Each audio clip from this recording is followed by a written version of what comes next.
नमस्कार दोस्तों, आप देख रहे हो इंडिया टाइम्स न्यूज। स्वागत है आपका इंडिया टाइम्स न्यूज में। इंडिया टाइम्स न्यूज दिखाता है आपको देश दुनिया की हर खबर सबसे पहले सबसे तेज। आज की सबसे बड़ी खबर, बंद कमरे में हुई बैठक में भी गिड़गिड़ाए पाकिस्तान। भारत की गैर मौजूदगी के बीच यूएनएससी में भी किरकिरी। भारत पाकिस्तान के बीच बढ़ते तनाव के बीच संयुक्त राष्ट्र सुरक्षा परिषद ने बंद कमरे में अहम बैठक की। इस दौरान राजदूतों ने दोनों देश से संयम बरतने और बातचीत करने की अपील की।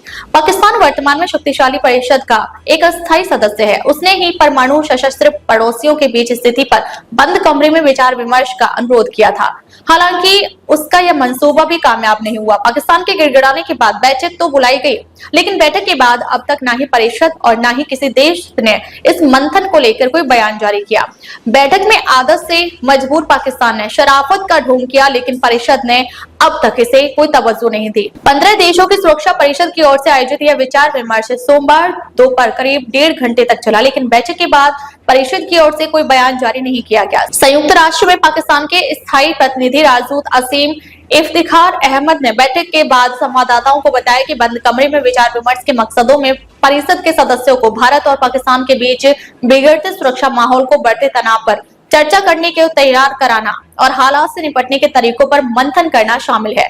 बैठक में टकराव से बचने की कवायदों पर विचार विमर्श भी शामिल है, जिसके गंभीर परिणाम हो सकते हैं। दुनिया के कई देशों के सामने पाकिस्तान के नाक रगड़ने के बाद कई महीनों के बाद परिषद के अध्यक्ष ग्रीस ने सोमवार दोपहर को बैठक निर्धारित की थी। बंद कमरे में हुई यह बैठक यूएनएससी चैम्बर में नहीं हुई, जहां परिषद के सदस्य घोड़े की नाल जैसी मेज पर बैठते हैं।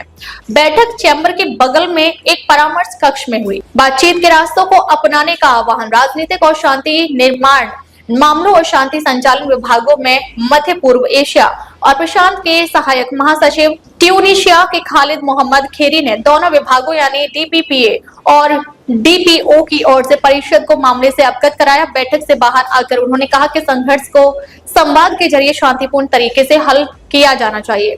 स्थिति फिलहाल अस्थिर है, इसलिए बातचीत के रास्तों को अपनाने का आह्वान किया गया।